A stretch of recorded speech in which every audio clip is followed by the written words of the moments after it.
देख रहे हैं मून प्राइम टाइम और मैं हूं आपके साथ अंजलि वर्मा। तो खबरों के सिलसिले को आगे बढ़ाते हुए नजर डालते दिन भर की खास खबरों पर। आगरा में लगातार बढ़ रहा है कोरोना संक्रमण। गुरुवार को एक बार फिर से संक्रमित 97 नए मामले आए सामने। जिले में कुल एक्टिव केस की संख्या हुई 975।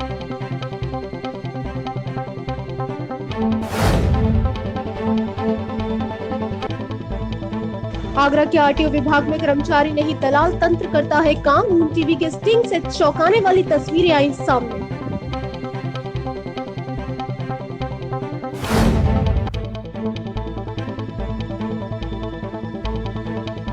विश्वविद्यालय में 40,000 छात्र किए प्रोन्नत। कोरोना के चलते अंतिम वर्ष छोड़ सभी छात्र अगली कक्षा में किए गए प्रोन्नत।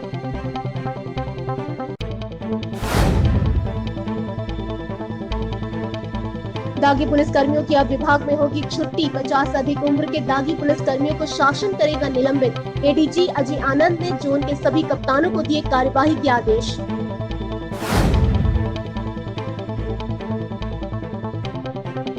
भारत चीन सरहद पर तैनात सैनिक की जमीन पर दबंगों ने किया कब्जा। स्थानीय चौकी पर सुनवाई न होने पर सैनिक की पत्नी ने लगाई उच्च अधिकारियों के सामने गुहार।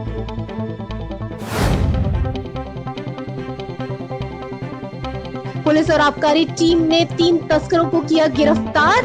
थाना डौकी क्षेत्र में चल रहा था अवैध शराब का धंधा।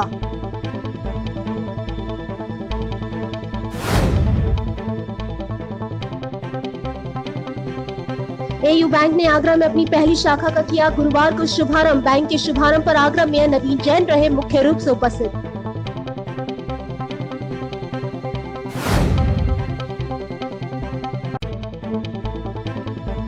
घर के बाहर सो रही 8 वर्ष की बच्ची को ट्रक ने रौंदा। ट्रक चालक मौके से फरार। थाना हरिपर्वत के मोतीलाल नेहरू रोड का मामला।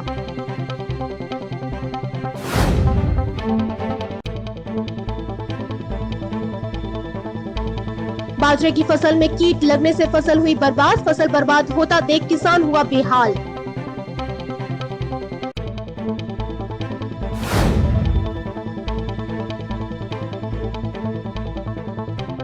किसानों की समस्या लिए भारतीय किसान यूनियन ने तहसील एतमादपुर में सौंपा ज्ञापन। किसानों की समस्या का जल्द निस्तारण न होने पर आंदोलन की दी गई चेतावनी।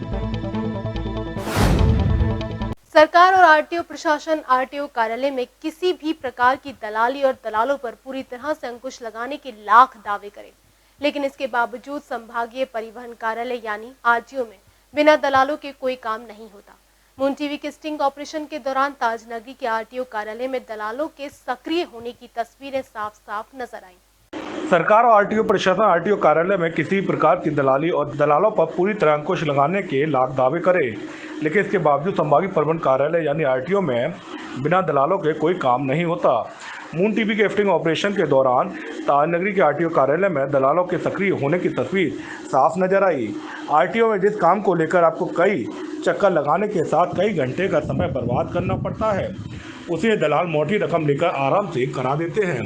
फिर चाहे आपका ड्राइविंग लाइसेंस हो, गाड़ी का टैक्स जमा करना हो या गाड़ी की फिटनेस हो या फिर कोई भी आरटीओ संबंधित दूसरा काम, यह दलाल मोटी रकम लेकर सभी काम कराने का ठेका ले लेते हैं।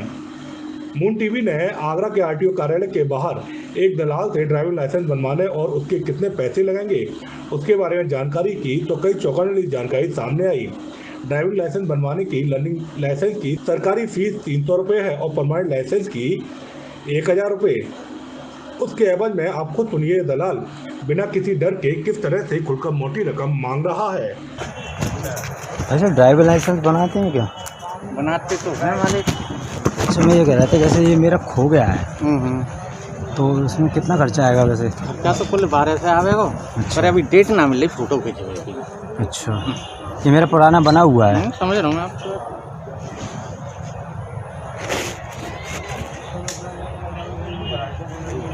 और नया नहीं बनेगा पर अभी।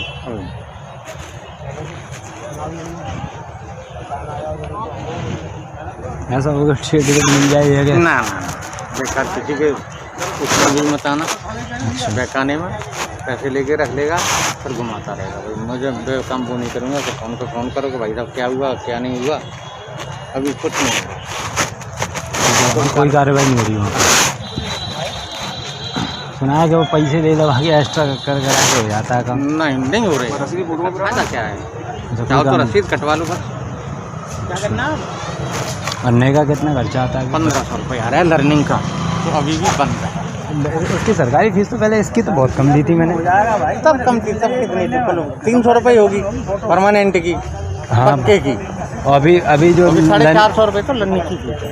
लर्निंग फीस है 450 रुपये। टाइम लगेगा यार। तो उसमें बगैर टेस्ट वेस्ट के हो जाता है काम? हाँ, 1500 रुपये में टेस्ट नहीं देना है, केवल फोटो खिंचाना है। केवल फोटो डायरेक्टली। दलाल वीडियो खुलकर बोल रहा है कि आपको ड्राइविंग लाइसेंस बनवाने के लिए कोई भी टेस्ट नहीं देना पड़ेगा, केवल फोटो खिंचानी होगी। इसके एवज में लर्निंग लाइसेंस की सरकारी फीस 300 के एवज में 1500 रुपये और परमानेंट ड्राइविंग लाइसेंस की सरकारी फीस 1000 रुपये के एवज में 2200 रुपये देने होंगे, जबकि लर्निंग और परमानेंट दोनों लाइसेंस के 3300 रुपये यह दलाल मांग रहा है। आप एक बार खुद सुनिए कि यह दलाल किस तरह से बिना टेस्ट के ड्राइविंग लाइसेंस बनाने की इस मोटी कीमत को आरटीओ विभाग के ऊपर तक अधिकारियों बैठने की बात बिना किसी डर के बोल रहा है। तो अभी भी बंद है। इसकी सरकारी फीस तो पहले इसकी तो बहुत कम दी थी मैंने। तब कम थी, तब कितनी थी?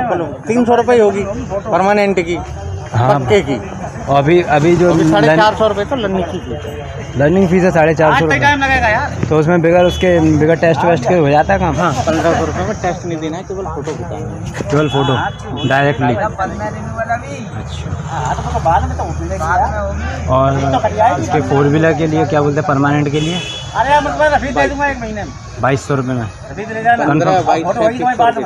3700 रुपये में बनेगा। और उसकी जो फीस जाती है वो कितने? जब तो 300 थी, अब कितनी? 800? 1100 रुपये। 1100 रुपये वो 2200 रुपये। अच्छा, 1100 रुपये एक्स्ट्रा लगेंगे? नहीं, 2200 नहीं है। नहीं, 2200 रुपये में 1500 अलग लर्निंग में देने पड़ेंगे। अच्छा। 2200 परमानेंट में देने पड़ेंगे, उसमें फीस भी है 2200 में। 2200 रुपये में फीस भी है 1100 रुपये। 1100 रुपये। 1100 रुपये ऊपर का खर्चा आ जाएगा। ये क्या चीज़ का होता है? रिश्वत जाती है? कौन कौन लेते हैं वैसे साले? सब लोग लेते हैं अंदर वाले। कहाँ तक जाता है? अरे बड़े अधिकारी तक सही है ना। बड़े अधिकारी कौन से होते हैं? आरटीओ साहब को भी जाता है? और क्या? वो कितना लेते हैं? अब ये नहीं पता कौन कितना क्या लेता है, सबका इकट्ठा जाता है। इकट्ठा कितना चला जाता होगा आपका? 1000 रुपये एक लाइसेंस। एक लाइसेंस के 1000 रुपये अंदर रिश्वत के जाते हैं बस। बहरहाल दलाल जिस तरह से खुद का लाइसेंस बनाने के एवज में मोटी रकम मांग रहा है, उसे लेकर समझा जा सकता है कि ताजनगरी के आरटीओ कार्यालय में सरकारी अधिकारी कर्मचारी नहीं, दलाल तंत्र पूरी तरह से काम कर रहा है। बता दें, आरटीओ विभाग के बाहर और अंदर दलालों के सक्रिय होने की सूचना पर कई बार प्रशासन के आला अधिकारियों ने भी यहां छापामार कार्रवाई की। कुछ एक को गिरफ्तार भी किया गया, लेकिन इसके बावजूद आरटीओ विभाग के बाहर और अंदर दलाल पूरी तरह से सक्रिय हैं। समझा जा सकता है कि आरटीओ विभाग के उच्च अधिकारियों की मिलीभगत के बिना यह संभव नहीं है कि यह दलाल काम कर सके। अब देखना होगा मून टीवी की इस खबर को प्रमुखता से दिखाए जाने के बाद आरटीओ विभाग के आला अधिकारी और प्रशासन से जुड़े अधिकारी आरटीओ के अंदर बाहर सक्रिय दलालों पर क्या कार्रवाई करते हैं। घर के बाहर सो रही 8 साल की बच्ची को ट्रक ने रौंद दिया। ट्रक की चपेट में आने से बच्ची की मौके पर मौत हो गई। घटना हरिपर्वत थाना क्षेत्र के मोतीलाल नेहरू रोड की है। घर के बाहर सो रही 8 साल की बच्ची को ट्रक ने रौंद दिया। ट्रक की चपेट में आने से बच्ची की मौके पर ही मौत हो गई। घटना हरिपर्वत थाना क्षेत्र के मोतीलाल नेहरू रोड की है। बता दें, धौलपुर निवासी रामवीर की 8 वर्षीय पुत्री सीनू अपने मामा गुल्लू के यहाँ मोतीलाल नेहरू रोड पर लगभग पिछले 4-5 साल से रह रही थी। बुधवार रात वह घर के बाहर अपनी नानी के साथ सो रही थी। रात करीब 1 बजे यहाँ से गुजर रहे ट्रक ने बच्ची को अपनी चपेट में ले लिया, जिससे सीनू गंभीर रूप से घायल हो गई। जब तक परिजन सीनू को हॉस्पिटल लेकर पहुँचे तो वहां डॉक्टरों ने उसे मृत घोषित कर दिया। सीनू की मौत के बाद उसके पूरे परिवार में कोहराम मचा हुआ है। वहीं मौके पर पहुंची पुलिस ने मामला दर्ज कर जांच पड़ताल शुरू कर दी है। डॉक्टर भीमराव अंबेडकर विश्वविद्यालय ने सरकार के फैसले का पालन करते हुए ग्रेजुएशन के प्रथम व द्वितीय वर्ष के छात्रों को अगली कक्षा में प्रमोट किया है, तो वहीं पोस्ट ग्रेजुएशन के प्रथम वर्ष के छात्रों को द्वितीय वर्ष यानी फाइनल ईयर में प्रवेश दे दिया है। इस तरह से विश्वविद्यालय ने लगभग 4000 छात्रों को अगली कक्षा में प्रोन्नत कर दिया है। इन सभी विषयों की सूची विश्वविद्यालय ने गुरुवार को जारी कर दी। कोरोना काल की शुरुआत जब भारत में हुई वह समय मार्च का था। इन दिनों ज्यादातर महाविद्यालय की परीक्षाएं शुरू होने को ही होती है। लिहाजा कोरोना के चलते जिस तरह से लॉकडाउन किया गया, पिछले 6 महीने से शिक्षा संस्थानों पर ताले ही लटके हैं। छात्रों के भविष्य को देखते हुए सरकार ने परीक्षाएं न कराने का फैसला लिया और ग्रेजुएशन में प्रथम व द्वितीय वर्ष और पोस्ट ग्रेजुएशन में प्रथम वर्ष के छात्रों को बिना परीक्षा के ही अगली कक्षा में प्रमोट करने का फैसला लिया। हालांकि फाइनल ईयर के छात्रों के लिए परीक्षा लंबी जद्दोजहद के बाद लेने का फैसला लिया गया, जो कि इन दिनों चल रही है। डॉक्टर भीमराव अंबेडकर विश्वविद्यालय ने सरकार के इस फैसले का पालन करते हुए ग्रेजुएशन के प्रथम व द्वितीय वर्ष के छात्रों को अगली कक्षा में प्रमोट किया, तो वहीं पोस्ट ग्रेजुएशन के प्रथम वर्ष के छात्रों को द्वितीय वर्ष यानी फाइनल ईयर में प्रवेश दे दिया। वहीं परीक्षा परिणामों में घोषित होने वालों में BCom part 1, BCom part 2, MA previous English, MA previous Sanskrit, MA previous Hindi, MA previous Urdu के साथ साथ एमएससी आदि विषयों के परिणाम घोषित किए गए। गुरुवार को एयू बैंक ने आगरा में अपनी पहली शाखा का शुभारंभ किया। संजय प्लेस में स्थित इस शाखा की शुरुआत के साथ अब 12 राज्य और 2 केंद्र शासित प्रदेशों में एयू बैंक के 690 प्लस बैंकिंग टच पॉइंट हो गए हैं। वहीं एयू बैंक का शुभारंभ आगरा के महापौर नवीन जैन व ब्रांच मैनेजर सोनपाल सिंह ने संयुक्त रूप से किया। गुरुवार को एयू स्मॉल फाइनेंस बैंक ने एक शेड्यूल कॉमर्शियल बैंक और भारत के तेजी से बढ़ रही रिटेल बैंकों में से एक के रूप में आगरा में अपने परिचालन की शुरुआत की।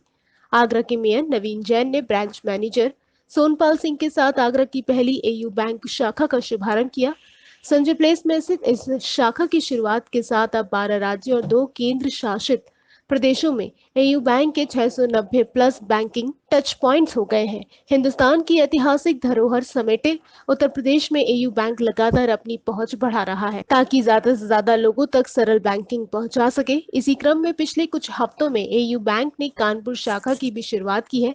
गाजियाबाद और नोएडा में एयू बैंक की सेवाएं पहले से ही उपलब्ध है। एयू के पास एक रिटेल आधारित और ग्राहक केंद्रित संस्थान होने की 25 वर्षों की विरासत है। अपनी बैंकिंग सेवाओं की शुरुआत से ही एयू ने ग्राहकों की जरूरतों और चुनौतियों को ध्यान में रखकर प्रोडक्ट और सेवाएं तैयार की हैं। एक डिजिटल केंद्रित बैंक के तौर पर एयू बैंक आगरा वासियों के लिए सरलीकृत बैंकिंग की पेशकश करेंगे, जिसमें शामिल है वीडियो केवाईसी द्वारा कॉन्टैक्ट लेस सेविंग्स अकाउंट। इसी के साथ एफडी, व्हाट्सएप बैंकिंग द्वारा तुरंत सेविंग अकाउंट खोलना, पेमेंट सेवाओं के लिए क्यूआर कोड और पोस्ट भीम यूपीआई, बिल पेमेंट के लिए BBPS, missed call banking, tab banking, एयू अभी, instant self onboarding bank account, chatbot आदि, जिसके बारे में ये सभी जानकारी दी गई। आगरा में पहली बैंक है उत्तर प्रदेश में।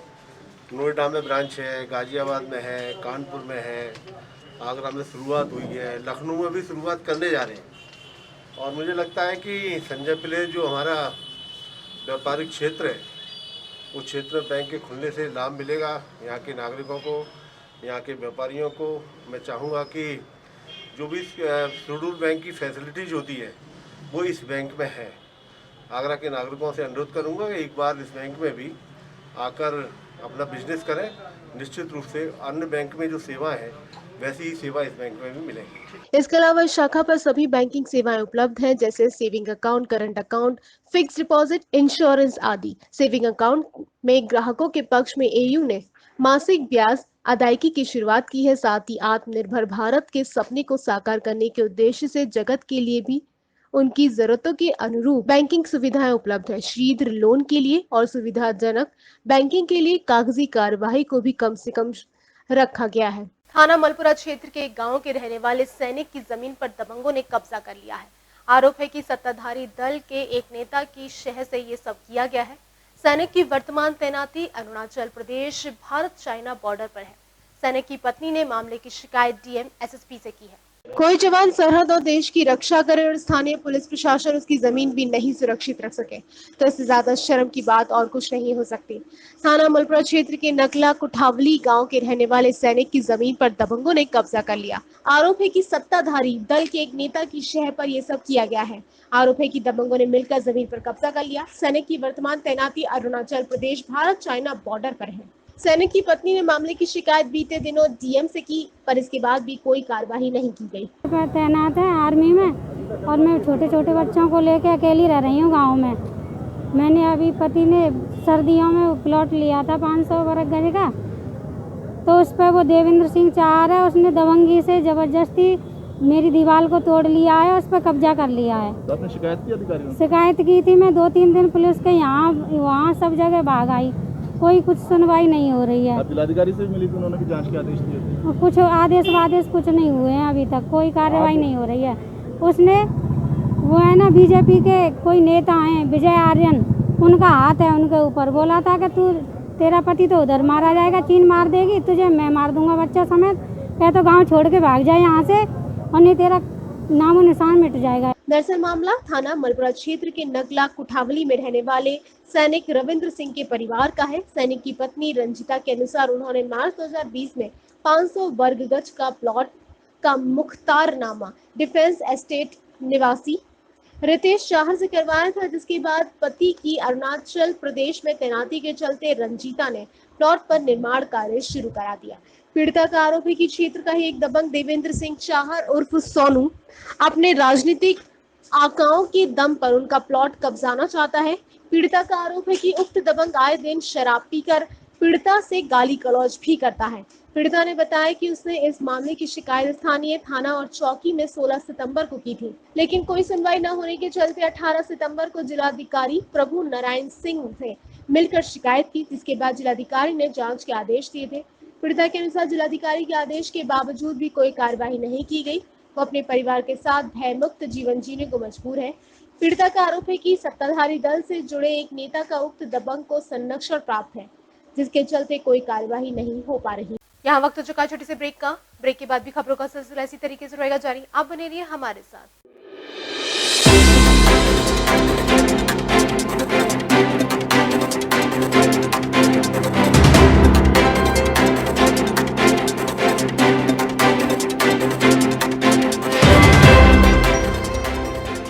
खरीदिए डिक्सी स्कॉट, इसके इलास्टिक में है स्पैंडेक्स जो टिके लंबे समय तक। Dixcy Scott fully elastic, fully fantastic. Unnati Group of Colleges admissions open 2020-21, 95% placement approx. Scholarship available, course offered, approved by AICTE, NCTE, PCI, affiliated to AKTU, BTE, Dr. Bhimrao Ambedkar University. Course offered, MBA General OBC 20,000 per year plus scholarship, SC/ST 8,200 per year plus scholarship, Polytechnic General OBC 3,100 per year plus scholarship, SC/ST 1,100 per year plus scholarship, B.Ed General OBC 51,250 per year, 6,100 per year SC/ST, B Pharma General OBC 35,000 per year, 10,000 per year SC/ST, G Pharma General OBC 50,000 per year, 5,000 per year SC/ST. Campus Deen Dayal Dham Road, Pare, Mathura. City Office F22 Akhilesh Tower, Hariparvat, Agra. Mobile number 99 7349 310 0562 2527 017 and 4031 310.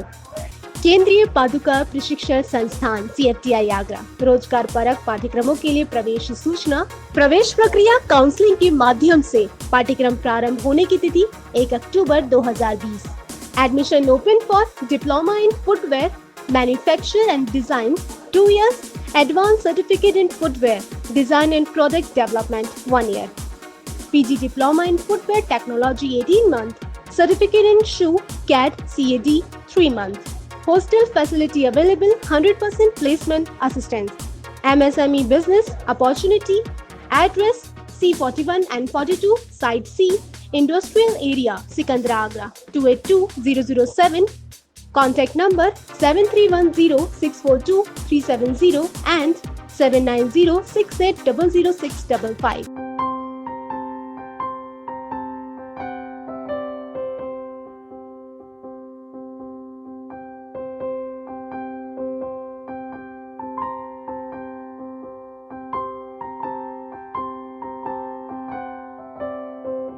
जब भी कोई घटना, विषय, मुद्दा या परिवर्तन समाज को कचोटता है, उद्वेलित करता है, तब शुरू होती है एक बहस। पक्ष विपक्ष में चलते हैं तर्क और जन्म लेते हैं विचार। चर्चा, बहस, तर्क वितर्क से लेके विचार बनने तक का है सफरनामा मून न्यूज का कार्यक्रम नजरिया। समसामयिक विषयों पर तीखी बहस, नजरिया। स्थानीय मुद्दों पर समाज का उद्वेलन, नजरिया। यदि आप भी नजरिया कार्यक्रम में सहभागी होना चाहते हैं तो आप हमें एसएमएस कर सकते हैं।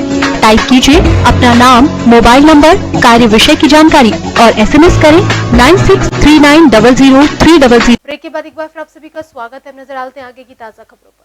आगरा जनपद के थाना बसई अरेला क्षेत्र के अंतर्गत गांव गुर्जा फ्लू में शौच पर गए 8 वर्षीय बच्चे को अवैध मिट्टी का खनन कर रहे ट्रैक्टर ट्रॉली ने चपेट में लेकर टक्कर मार दी, जिससे बच्चा गंभीर रूप से घायल हो गया।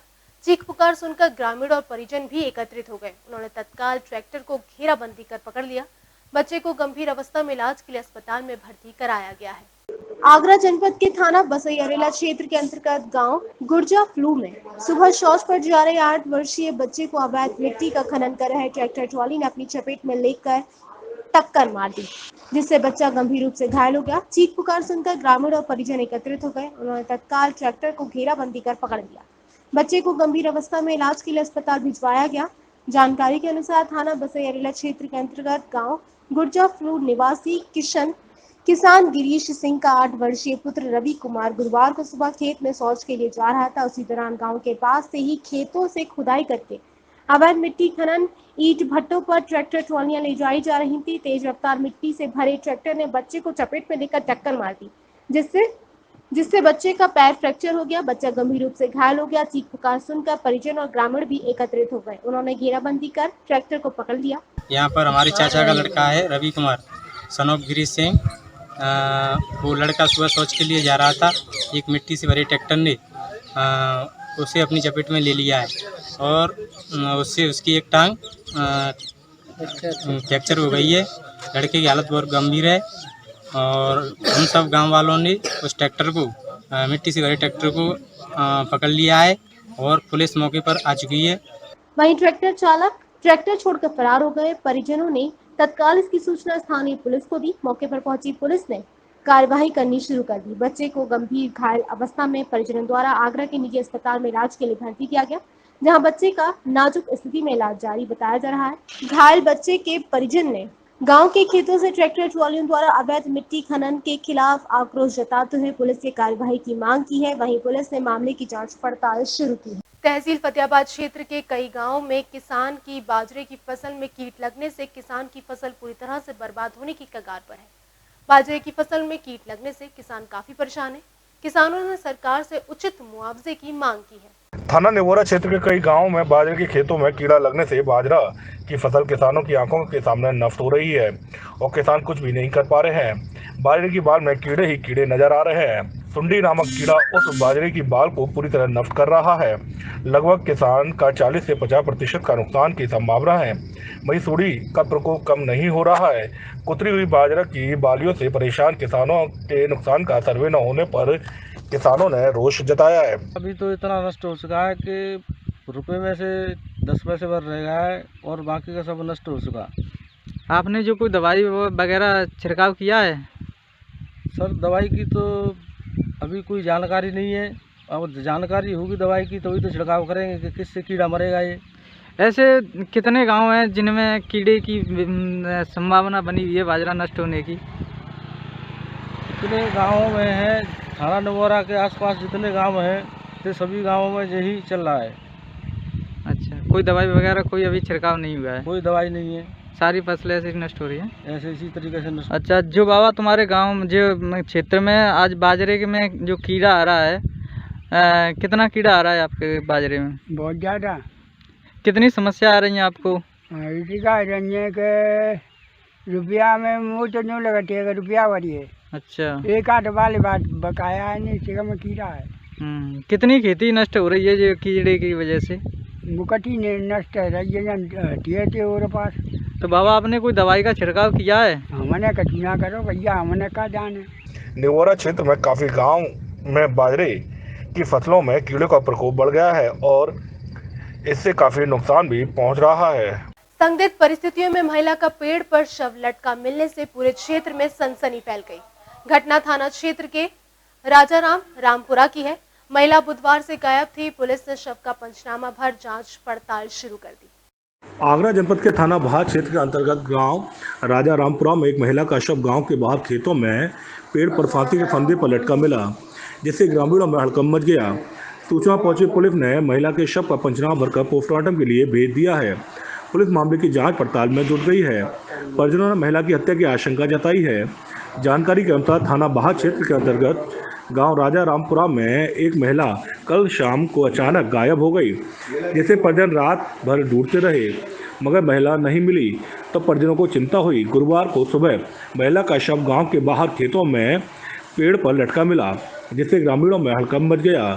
तत्काल इसकी सूचना परिजनों ने पुलिस को दी। मौके पर क्षेत्राधिकारी बाहा जगमोहन बटोरा, थानाध्यक्ष बाहा BR दीक्षित पुलिस फोर्स के साथ मौके पर पहुंच गए और पेड़ पर फांसी के फंदे पर लटके महिला के शव को नीचे उतारकर पंचनामा भरकर पोस्टमार्टम के लिए भेज दिया।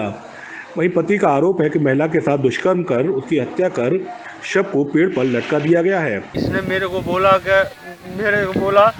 मेरे पे सहन शक्ति नहीं हो रही है, मैं कोई काम कर लूँ तो मैं भैया ने बता दियो 72 छोड़ियो मत जिमो सुखाइए माने इसलिए मैंने कोई गौर ना दी जा चीज पे कह जिमो सुखा कह राज्य। फिर इसने क्या किया? इसने ये पता नहीं इसने लगाई है। पुलिस ने परिजनों की तहरीर पर अज्ञात लोगों के खिलाफ मामला दर्ज कर मामले की जांच पड़ताल शुरू कर दी है। वहीं सूत्रों की माने तो महिला के घर में किसी बात को लेकर गृह क्लेश भी चल रहा था, जिससे परेशान होकर महिला आत्महत्या भी कर सकती है। प्रथम दृष्टया पुलिस ने मामले की जांच शुरू कर दी है।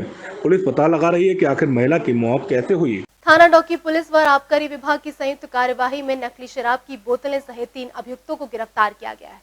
तीनों अभियुक्तों के खिलाफ आबकारी अधिनियम व नकली शराब बेचने के जुर्म में कार्यवाही करते हुए जेल भेजा गया है। थाना डौकी पुलिस व आबकारी विभाग की संयुक्त कार्यवाही में नकली शराब की बोतलें सहित 3 अभियुक्तों को गिरफ्तार किया गया है। आबकारी निरीक्षक संजय कुमार विद्यार्थी ने बताया कि उनके द्वारा नकला सबला में विदेशी मदिरा के ठेके का निरीक्षण किया गया। इसके बाद ठेके के पास रखे एक खोखे की तलाशी लेने पर विदेशी शराब के 9 अद्दे और 13 क्वार्टर बरामद किए गए। नाम व पता पूछने पर अपना नाम वीरेंद्र पुत्र रामजीलाल हीरापुरा निबोरा बताया गया। शराब के बारे में पूछताछ करने पर बताया ये शराब के ठेकेदार सोमवीर पुत्र कमल सिंह निवासी बरौली गुर्जर डौकी और ठेका का विक्रेता द्वारिका प्रसाद पुत्र विधिचंद निवासी हीरापुरा निबोहरा देते हैं। पकड़े गए अभियुक्त नकली रैपर बोतलों पर लगाकर QR कोड भी बदल देते थे। अवैध रूप से नकली शराब बेचकर पैसे कमाते थे। 3 अभियुक्तों के खिलाफ आबकारी अधिनियम व नकली शराब बेचने के जुर्म में कार्यवाही की गई और जेल भेजा गया है। इस बुलेटिन में बस इतना ही। अगले बुलेटिन में फिर होगी आपसे मुलाकात। दिन भर की हर छोटी बड़ी खबर के लिए आप बने रहिए न्यूज़ के साथ। तब तक के लिए दीजिए मुझे इजाजत। नमस्कार।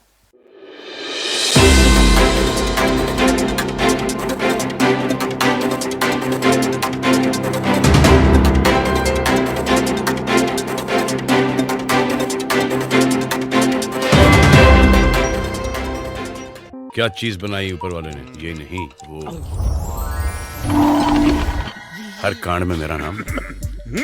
जो मांगना है यही मांग लो, मैं बाहर नहीं आ सकता। क्यों? But why? अरे 1000 साल से अंदर बाहर होते होते मेरे अंडरवेयर का इलास्टिक लूज हो गया। जिनी अंकल खरीदिए डिक्सी स्कॉट। इसके इलास्टिक में है स्पैंडेक्स जो टिके लंबे समय तक। Dixcy Scott fully elastic, fully fantastic. Unnati Group of Colleges admissions open 2020-21. 95% placement approx. Scholarship available. Course offered. Approved by AICTE, NCTE, PCI. Affiliated to AKTU, BTE, Dr. Bhimrao Ambedkar University. Course offered. MBA General OBC 20,000 per year plus scholarship. SCST 8,200 per year plus scholarship. Polytechnic General OBC 3,100 per year plus scholarship. SCST 1,100 per year plus scholarship. B.Ed General OBC 51,250 per year, 6,100 per year SCST. B Pharma General OBC 35,000 per year, 10,000 per year SCST. G Pharma General OBC 50,000 per year, 5,000 per year SCST. Campus Deen Dayal Dham Road, फरे Mathura. City office F22 Akhilesh tower, Hari पर्वत, Agra. Mobile number 9973499310, 0562252717 and 40313110। केंद्रीय पादुका प्रशिक्षण संस्थान CFTI Agra. रोजगार परक पाठ्यक्रमों के लिए प्रवेश सूचना। प्रवेश प्रक्रिया काउंसलिंग के माध्यम से। पाठ्यक्रम प्रारंभ होने की तिथि 1 अक्टूबर 2020। Admission open for diploma in footwear manufacture and design 2 years, advance certificate in footwear design and product development 1 year, PG diploma in footwear technology 18 month, certificate in shoe CAD CAD 3 month। Hostel facility available, 100% placement assistance, MSME business opportunity, address C41 and 42, Site C, Industrial Area, Sikandra Agra, 282007, contact number 7310642370 and 7906800655।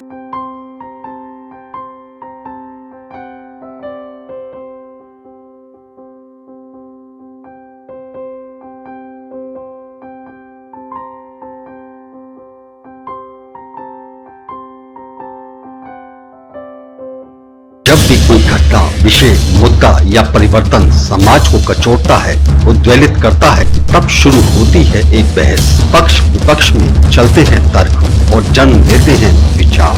चर्चा, बहस, तर्क वितर्क से लेके विचार बनने तक का है सफरनामा मून न्यूज का कार्यक्रम नजरिया। समसामयिक विषयों पर तीखी बहस नजरिया, स्थानीय मुद्दों पर समाज का उद्वेलन नजरिया। यदि आप भी नजरिया कार्यक्रम में सहभागी होना चाहते हैं तो आप हमें SMS कर सकते हैं। टाइप कीजिए अपना नाम, मोबाइल नंबर, कार्य विषय की जानकारी और SMS करें 9639000300।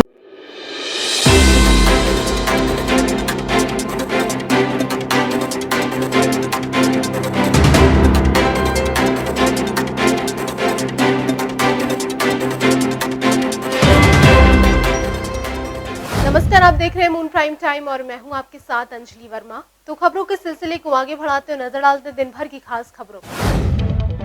आगरा में लगातार बढ़ रहा है कोरोना संक्रमण। गुरुवार को एक बार फिर से संक्रमित 97 नए मामले आए सामने। जिले में कुल एक्टिव केस की संख्या हुई 975।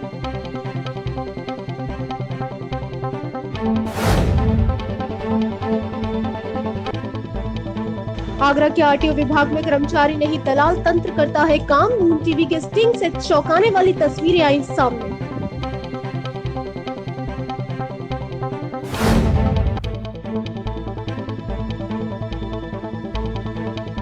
विश्वविद्यालय में 40,000 छात्र किए प्रोन्नत। कोरोना के चलते अंतिम वर्ष छोड़ सभी छात्र अगली कक्षा में किए गए प्रोन्नत।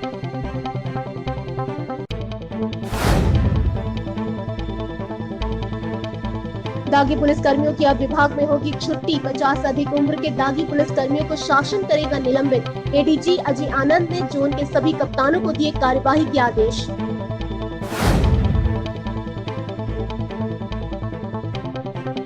भारत चीन सरहद पर तैनात सैनिक की जमीन पर दबंगों ने किया कब्जा। स्थानीय चौकी पर सुनवाई न होने पर सैनिक की पत्नी ने लगाई उच्च अधिकारियों के सामने गुहार।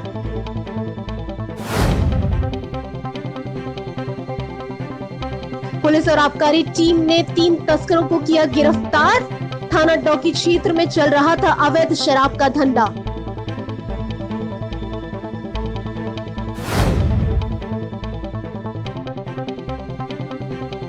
AU बैंक ने आगरा में अपनी पहली शाखा का किया गुरुवार को शुभारंभ। बैंक के शुभारंभ पर आगरा मेयर नवीन जैन रहे मुख्य रूप से उपस्थित।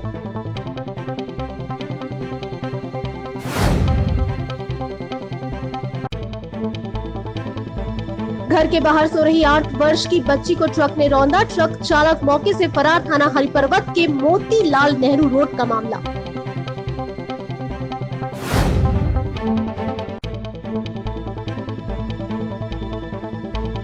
बाजरे की फसल में कीट लगने से फसल हुई बर्बाद। फसल बर्बाद होता देख किसान हुआ बेहाल।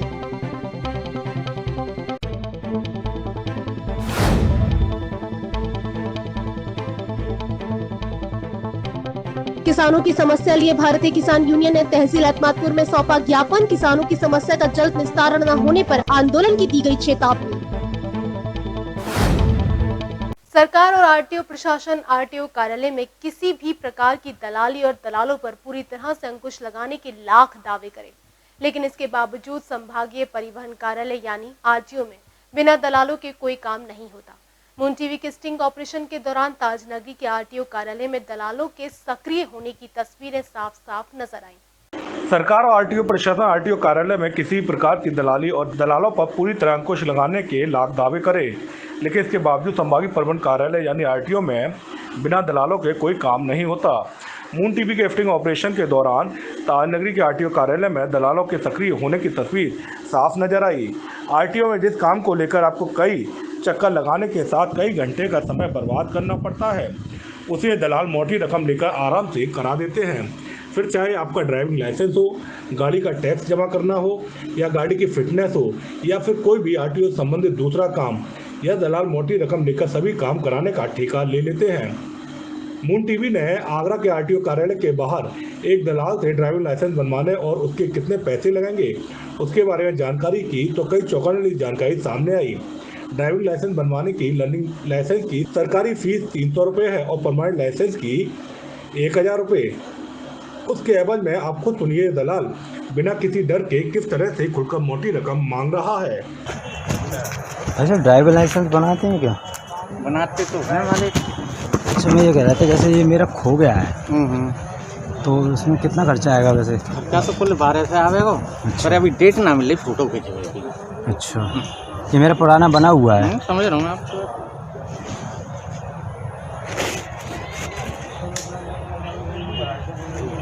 और नया नहीं बनेगा पर अभी।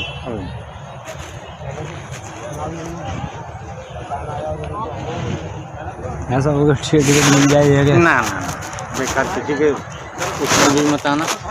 बहकाने में पैसे लेके रख लेगा फिर घुमाता रहेगा। भाई मुझे बेकाम वो नहीं करूँगा तो फ़ोन करो कि भाई साहब क्या हुआ क्या नहीं हुआ। अभी कुछ नहीं, कोई कार्रवाई नहीं हो रही वहाँ। सुना है कि वो पैसे दे दबा के एक्स्ट्रा कर करा के हो जाता है काम। नहीं हो रही। फायदा क्या है? चाहो तो रसीद कटवा लो बस। क्या करना? बनने का कितना खर्चा आता है? 1500 रुपये आ रहा है लर्निंग का, तो अभी भी बन रहा है। उसकी सरकारी फीस तो पहले इसकी तो बहुत कम दी थी मैंने। तब कम थी, तब कितनी थी? 300 रुपये होगी परमानेंट की। हाँ, पक्के की। और अभी जो 450 रुपये तो लर्निंग की फीस है। लर्निंग फीस है 450 रुपये। टाइम लगेगा यार। तो उसमें बगैर टेस्ट वेस्ट के हो जाता है काम? हाँ, 1500 रुपये में टेस्ट नहीं देना है, केवल फोटो खिंचाना। केवल फोटो डायरेक्टली। दलाल वीडियो खुलकर बोल रहा है कि आपको ड्राइविंग लाइसेंस बनवाने के लिए कोई भी टैक्स नहीं देना पड़ेगा, केवल फोटो खिंचानी होगी। इसके एवज में लर्निंग लाइसेंस की सरकारी फीस 300 के एवज में 1500 रुपये और परमानेंट ड्राइविंग लाइसेंस की सरकारी फीस 1000 रुपये के एवज में 2200 रुपये देने होंगे, जबकि लर्निंग और परमानेंट दोनों लाइसेंस के 3700 रुपये यह दलाल मांग रहा है।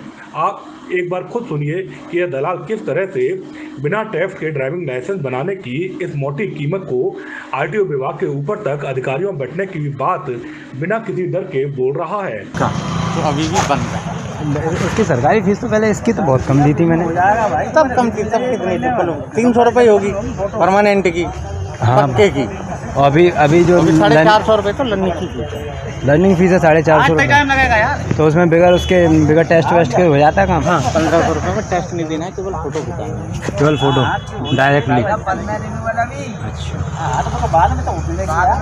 और इसके 4 व्हीलर के लिए क्या बोलते हैं परमानेंट के लिए? अरे मतलब रसीद दे दूंगा 1 महीने में। 2200 रुपये में। 3700 रुपये में बनेगा। और उसकी जो फीस जाती है वो कितने? जब तो 300 थी, अब कितनी? 800? 1100 रुपये।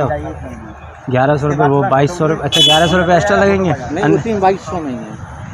नहीं, 2200 रुपये में 1500 अलग लर्निंग में देने पड़ेंगे। अच्छा, 2200 परमानेंट में देने पड़ेंगे। उसमें फीस भी है 2200 में। 2200 रुपये में फीस भी है 1100 रुपये। 1100 रुपये। 1100 रुपये ऊपर खर्चा आ जाएगा। ये क्या चीज़ का होता है? रिश्वत जाती है? कौन कौन लेते हैं वैसे साले? सब लोग लेते हैं अंदर वाले। कहाँ तक जाता है? अरे बड़े अधिकारी तक सही है ना। बड़े अधिकारी कौन से होते हैं? आरटीओ साहब को भी जाता है? और क्या? वो कितना लेते हैं? अभी ये नहीं पता कौन कितना क्या लेता है। सबका इकट्ठा जाता है। इकट्ठा कितना चला जाता होगा आपका? 1000 रुपये एक लाइसेंस। एक लाइसेंस के 1000 रुपये अंदर रिश्वत के जाते हैं बस। बहरहाल दलाल जिस तरह से खुद का लाइसेंस बनाने के एवज में मोटी रकम मांग रहा है, उसे लेकर समझा जा सकता है कि ताजनगरी के आरटीओ कार्यालय में सरकारी अधिकारी कर्मचारी नहीं, दलाल तंत्र पूरी तरह से काम कर रहा है। बता दें, आरटीओ विभाग के बाहर और अंदर दलालों के सक्रिय होने की सूचना पर कई बार प्रशासन के आला अधिकारियों ने भी यहां छापामार कार्रवाई की। कुछ एक को गिरफ्तार भी किया गया, लेकिन इसके बावजूद आरटीओ विभाग के बाहर और अंदर दलाल पूरी तरह से सक्रिय हैं। समझा जा सकता है कि आरटीओ विभाग के उच्च अधिकारियों की मिलीभगत के बिना यह संभव नहीं है कि यह दलाल काम कर सके। अब देखना होगा मून टीवी की इस खबर को प्रमुखता से दिखाए जाने के बाद आरटीओ विभाग के आला अधिकारी और प्रशासन से जुड़े अधिकारी आरटीओ के अंदर बाहर सक्रिय दलालों पर क्या कार्रवाई करते हैं। घर के बाहर सो रही 8 साल की बच्ची को ट्रक ने रौंद दिया। ट्रक की चपेट में आने से बच्ची की मौके पर मौत हो गई। घटना हरिपर्वत थाना क्षेत्र के मोतीलाल नेहरू रोड की है। घर के बाहर सो रही 8 साल की बच्ची को ट्रक ने रौंद दिया। ट्रक की चपेट में आने से बच्ची की मौके पर ही मौत हो गई। घटना हरिपर्वत थाना क्षेत्र के मोतीलाल नेहरू रोड की है। बता दें, धौलपुर निवासी रामवीर की 8 वर्षीय पुत्री सीनू अपने मामा गुल्लू के यहाँ मोतीलाल नेहरू रोड पर लगभग पिछले 4-5 साल से रह रही थी। बुधवार रात वह घर के बाहर अपनी नानी के साथ सो रही थी। रात करीब 1 बजे यहाँ से गुजर रहे ट्रक ने बच्ची को अपनी चपेट में ले लिया, जिससे सीनू गंभीर रूप से घायल हो गई। जब तक परिजन सीनू को हॉस्पिटल लेकर पहुँचे तो वहां डॉक्टरों ने उसे मृत घोषित कर दिया। सीनू की मौत के बाद उसके पूरे परिवार में कोहराम मचा हुआ है। वहीं मौके पर पहुंची पुलिस ने मामला दर्ज कर जांच पड़ताल शुरू कर दी है। डॉक्टर भीमराव अंबेडकर विश्वविद्यालय ने सरकार के फैसले का पालन करते हुए ग्रेजुएशन के प्रथम व द्वितीय वर्ष के छात्रों को अगली कक्षा में प्रमोट किया है, तो वहीं पोस्ट ग्रेजुएशन के प्रथम वर्ष के छात्रों को द्वितीय वर्ष यानी फाइनल ईयर में प्रवेश दे दिया है। इस तरह से विश्वविद्यालय ने लगभग 4000 छात्रों को अगली कक्षा में प्रोन्नत कर दिया है। इन सभी विषयों की सूची विश्वविद्यालय ने गुरुवार को जारी कर दी। कोरोना काल की शुरुआत जब भारत में हुई वह समय मार्च का था। इन दिनों ज्यादातर महाविद्यालय की परीक्षाएं शुरू होने को ही होती है, लिहाजा कोरोना के चलते जिस तरह से लॉकडाउन किया गया, पिछले 6 महीने से शिक्षा संस्थानों पर ताले ही लटके हैं। छात्रों के भविष्य को देखते हुए सरकार ने परीक्षाएं न कराने का फैसला लिया और ग्रेजुएशन में प्रथम व द्वितीय वर्ष और पोस्ट ग्रेजुएशन में प्रथम वर्ष के छात्रों को बिना परीक्षा के ही अगली कक्षा में प्रमोट करने का फैसला लिया। हालांकि फाइनल ईयर के छात्रों के लिए परीक्षा लंबी जद्दोजहद के बाद लेने का फैसला लिया गया, जो कि इन दिनों चल रही है। डॉक्टर भीमराव अंबेडकर विश्वविद्यालय ने सरकार के इस फैसले का पालन करते हुए ग्रेजुएशन के प्रथम व द्वितीय वर्ष के छात्रों को अगली कक्षा में प्रमोट किया, तो वहीं पोस्ट ग्रेजुएशन के प्रथम वर्ष के छात्रों को द्वितीय वर्ष यानी फाइनल ईयर में प्रवेश दे दिया। वहीं परीक्षा परिणामों में घोषित होने वालों में BCom part 1, BCom part 2, MA previous English, MA previous Sanskrit, MA previous Hindi, MA previous Urdu के साथ साथ MSc आदि विषयों के परिणाम घोषित किए गए। गुरुवार को AU बैंक ने आगरा में अपनी पहली शाखा का शुभारंभ किया। संजय प्लेस में स्थित इस शाखा की शुरुआत के साथ अब 12 राज्य और 2 केंद्र शासित प्रदेशों में AU बैंक के 690 प्लस बैंकिंग टच पॉइंट हो गए हैं। वहीं AU बैंक का शुभारंभ आगरा के महापौर नवीन जैन व ब्रांच मैनेजर सोनपाल सिंह ने संयुक्त रूप से किया। गुरुवार को AU स्मॉल फाइनेंस बैंक ने एक शेड्यूल कॉमर्शियल बैंक और भारत के तेजी से बढ़ रही रिटेल बैंकों में से एक की